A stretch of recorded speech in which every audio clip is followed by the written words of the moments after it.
Сайн байна уу? Applying сургууль зуршлын төгөөс эрхлэн төлөөлж би Момшогийн бодлого болон бодолтууд. За, Японы засгийн газрын чиглэл хөтөлбөр буюу Момш шалгалтын 2019 оны мэдээлэл Космо буюу техникийн коллежийн оюутан физик бодлого 6 гэсэн чинь ийм цахилгаан цэнэгтэй бодлого байна те. QA, QB, QC, QD гэдэг дөрвөн цэнгийг A, B, C, D оройнууд дээр нь тавьчихжээ. A, B-ийн зай 0.4 м, A, D-ийн зай 0.3 м гэх энэ дүрс маань болохоор квадрат бол биш юм биш тийм үү? Тэгшин цагт юм байна. Тэгшин цагтын дөрвөн орой дээр дөрвөн цэнийг тавиад за дундын зэгүүдийн PQRS гэдэг юм билжээ. Манай тэгшин цагтын маань яг төв цэгийг болохоор O олгож байгаа юм тийм үү? Тэгээд Колумбийн хуулийн тогтмолыг K гэж тавих юм бол за эхний асуулт нь болохоор ОЦ дээр үсэх цахилгаан хүчлэгийн чиглэл хаашаа байх вэ? Хоёрт нь цахилгаан хүчлэгийн хэмжээ нь хаашаа ямар байх вэ? Тэ хэд байх вэ? Гуравт нь болохоор потенциал нь ямар байх вэ гэж асуусан байна. За тэгэхээр би юу мэдчих хэвчээ шүү дээ. Ингээд Q цэник байж лаа гэх юм бол энэний үсэх цахилгаан орны хүчлэг маань E тэнцүү K Q гуйх нь R квадрат гэж. Үсэх потенциал маань болохоор K Q гуйх нь R гэж. Тэ R маань болохоор энэ цэнгээс ямар зайд байгаа юм бэ гэсэн R тийм үү?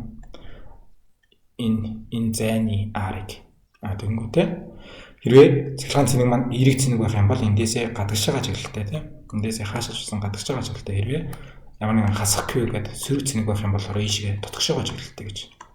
Тэгэхээр эндээс R зайд байгаа цэгээс энэ цэг рүүгээ чиглэсэн тийм цахилгаан орны хүчлэг үүсгэх хэрэгтэй гэсэн үг тийм. Тэгээ потенциал нь болохоор ямар нэгэн хүчлэг чиглэл байхгүй зүгээр скляр нэгч байгаа. Энэ доороо болохоор зөвхөн ганц R-тай шүү. R квадрат биш шүү гэдгийг ялгах хэрэгтэй. Хэрвээ энэ дээр нэг Q цэник болон энэ дээр нэг Q цэник байх юм бол тэр хоёрын хооронд үүсэх хүч маань тийм үү Колумбийн хэлээр бас K Q хуваах R квадрат гэсэн юм байна. R маань зайн Q маань цахилгаан цэник энэ K маань болохоор тогтмол нь энэ 9-ийг хүч нь 19 зэрэг шүү гэж өгсөн байгаа тийм үү. За би болохоор жоохон хэлбэрчлэн хэлмээр нөгөө энэ 10-8 зэрэг 10-8 зэрэг 10-8 зэрэг 10-8 зэрэг байгаа юм байна. Энийг болохоор заа дотроо санчээ те дандаа бичээд яах вэ гэж.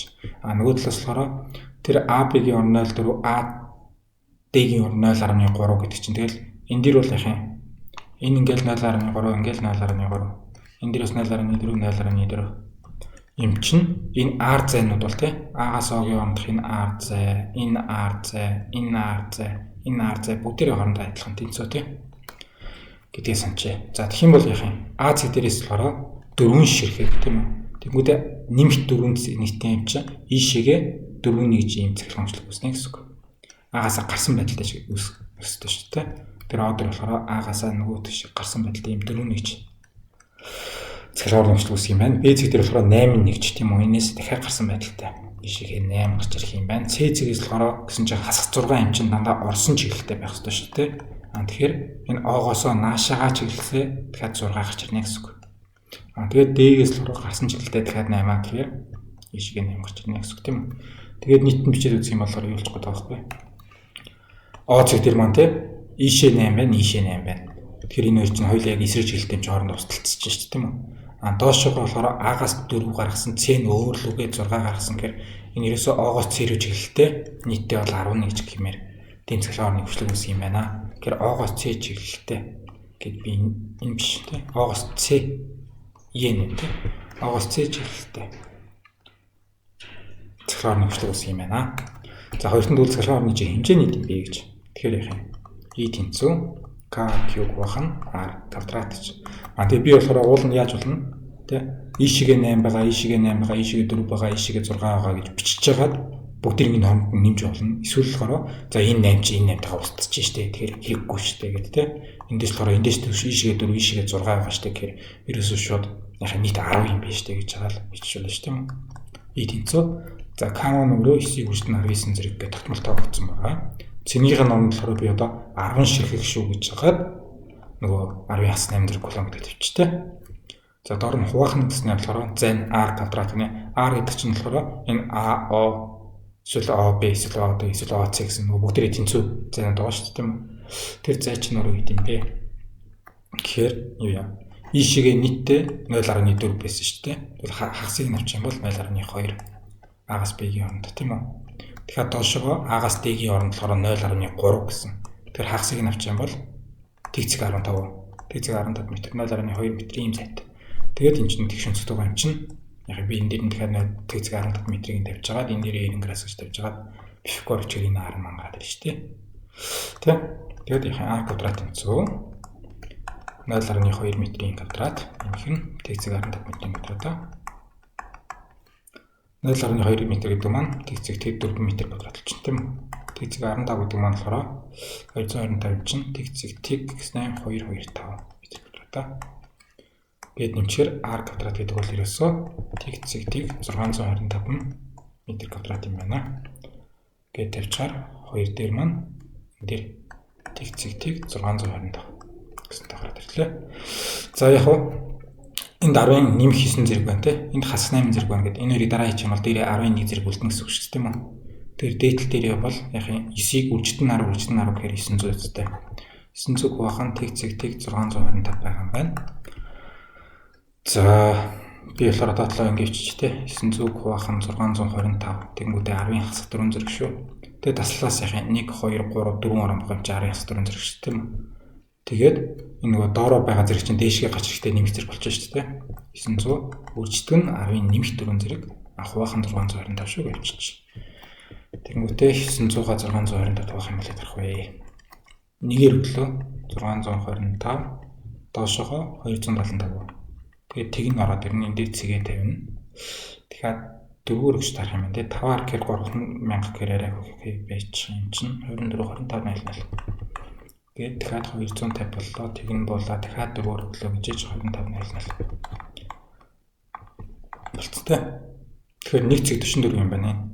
900 нь 625-д нь хуваахаар 1 цэг 44 юм байна. Тэгэхээр манай цэглэгийн хүчлэг бол ерөөсөө 1 цэг 44-ийг үрждэг нь 14 зэрэг гарч ирэх юм байна. Тэгээ харин дээр болохоор two significant figure гэсэн байна шүү дээ. 2 оронтой болохоор гэсэн байгаа юм чинь. Энэ хариугаа ойлцоогоор гэж жаад 1.4-өөр нь харилцуулж тээ. 1.4 өгч нь 14 зэрэг шүү. Тэгээ 1.4 өгч нь 14 зэрэг Ньютоны хувахан булан шүү гэдэг чи. За 3-т нь болохоор юу асуусан юм бэ гэсэн чинь цэглэгийн орны хүчлэг нь ямар болох вэ? Биш. Хүчтэл биш. Юу гэлээ? E маань болохоор хүчлэг тийм үү? Нөгөө цэглэгийн хэлхээтэй IRA уутай бодлого. Энэ маань болохоор хүчтэл. Манай P маань болохоор потенциал те. Потенциал ямар болох вэ? Потенциал ямар болох вэ гэж потенциалыг асуусан. Потенциал маань болохоор K-г нь R-аар байх шүү дээ. Тэр их А цэгээс болохоор энэ дээр нэмэх 4-ийг үүсгэх гэсэн үг шүү дээ, тийм үү?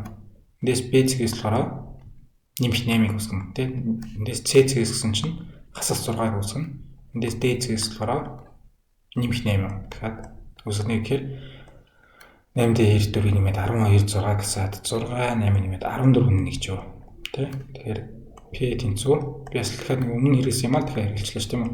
Ерөөс 14 нэгж жаад ичээ дөрвөлний тусад нь олж нэмжээснээс тоонуудаа жоохон цэвэрхэн авчаа би яг л тэ. Үжтэг нь 14 ширхэг гэснээр дахиад нөгөө 10 хасах 8 зэрэг колон гэдэг тавиад доотлолт нь болохоор одоо харин R штэ. Нэг ширхэг арахгүй. Бид нар болохоор түрүү R квадратыг олсон чинь юм болсон штэ. Эндээс одоо тэгвэл язгуур аваад R тэнцүү гэдэм бэ. 625 чи 25-ын квадрат бахаа гэж бодох юм. 25-ыг 25-аар үрчээр 125 2-оор үрчээр 50. Тэгж нэмээд 625 өстэй. Тэгэхээр энэ дээр бол тэгцэг 25-ыг зурсах юм байна. Тэгцэг 25 юм байна гэж жагаад энэ дээрээ буцаж ирээ тэгцэг 25 хатвч. За дахиад 19 зэрэг 18 зэрэгээ дараа хийчих юм бол 11 зэрэг үлдлээ. Дээрээ болохоор тэгвэл яах нь 9-ийг үрждэг нь 14 үрждэг нь 10-тай юм байна. Доороо болохоор тэгцэг 25. За тэгцэг 25 би нэг ерөөс дээдл дотлын 4-өөр үржижүүл амар юм шүү. Тий. Тэгэх юм бол дээрээ 9 14 14-тэй болон доороо болохоор 4-ийг тэгцэг 25-аар үржиж нэг болчих тээ. Тэр хэлдэг юм хуваахгүй илүү амар болчихно үстэй. За 9-ийг 14 үржих юм уу? 14 9 гэчээр 36 дахиад 9 гээд 126 юу. Энийгээ дахиад 4-өөр үржих юм байна. Үржтэн 4-гээ тавьчаар 2-ыг санаад 0 болоод 504 юм бах та. Дахиад 10 үржин те. Тэгэхээр 5040 гэсэн. 5040 вольт юм байна. Антай бид хариугаа болохоор дахиад нэг 2 оронтой болгоорой гэсэн юм чинь 5.040 болгосноо 10-ын 3 зэрэг гэж тавих уу. Тэгээд ойролцоолохоор энэ дөрвчин болохоор 0 руу авчиж те. Тэр 5.0 үрждэг нь 10-ын 3 зэрэг гэж ойролцоолт тавьчих. За шинэ гарч ирсэн үгнүүд маань тэр цэник байна. Цахилгаан цэник байна. Зай байна. A B C D гэдэг нэг дөрвөн байрлал маансан тий. Тэгээд талынхаа дундад цэгүүдийн PQRS гэдэг нөлж яасан нь. Тэгшин зүгтайсан Колумбийн хууль гэрээ энэ love гэж бичих хэвээр. Дөрвөн яаж ч юм өгүүлбэр дээр юу бичсэн? Love гэж бичсэн билээ. Энэ бол Колумбийн love гэсэн юм угаасаа байхгүй. Үсгийн ялтаа байсан баг. Тэгээд Колумбийн хууль цахилгаан өрн гэдэг маань нөгөө ийгээ хүчлэг юм хүчлэг. Хүчлэгийнхаа тухай яриад байгаа. Цахилгаан потенциал гэрээ P-гээ потенциалаа ярьж байгаа. Тэгээ хэмжээг нь болно гэсэн. Цэгэн цэнгийн хувьд тэ цахилгаан урны хүчлэг нь болохоор K-г нь R квадраттай шүү. Потенциал маань болохоор K-г нь R-тай шүү гэж. Тэгээд хэрвээ хоёр нүдтэй Q бодно Q гэж нэг тавьчаад хооронд нь үлчиж байгаа хүчийг олох юм бол Колумбийн хуулиараа K-Q бахан R квадраттай авчих шүү. За нэг план байла. Баярлалаа баяртай дараа дахин уулзъя.